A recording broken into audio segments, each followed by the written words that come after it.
Bismillahirrahmanirrahim, alhamdulillah, salatu salam ala rasulillah, amma ba'd. Toujours avec les catégories de tawhid et leurs mérites.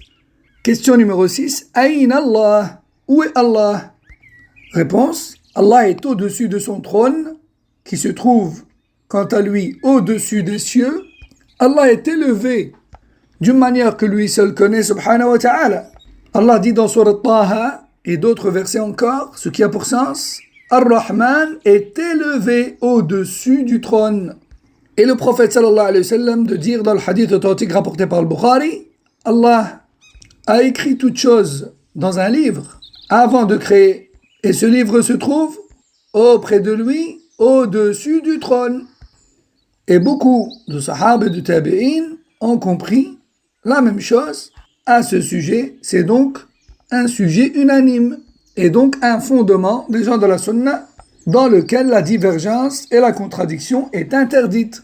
Et toute personne contredisant ce que le Coran et le prophète sallallahu alayhi wa sallam, les sahaba et tabi'un disent à ce sujet, sortent systématiquement de leur droit chemin vers celui des sectes et de l'égarement.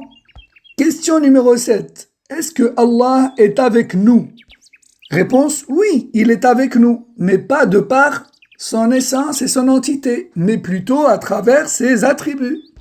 Allah est avec nous, il nous entend et nous voit, et connaît parfaitement toutes choses nous concernant, comme il l'a clairement dit dans le Coran et la Sunna. Allah dit dans Surat Taha, ce qui a pour sens, lorsqu'il interpelle Moussa et Haroun dans leur mission à Pharaon, « N'ayez pas peur, je suis avec vous, j'entends et je vois, j'entends et je vois. » Et le prophète sallallahu alayhi wa sallam nous dit dans le hadith authentique rapporté par Muslim, vous invoquez en réalité un audient proche de vous et même avec vous. Rapporté par Muslim. Question numéro 8, la dernière. Quel est le mérite de ce monothéisme et cette unicité d'Allah? Allah nous a informé dans le Coran que quiconque reconnaît à Allah l'unicité qui lui est due aura la totale sécurité dans cette vie et dans l'au-delà.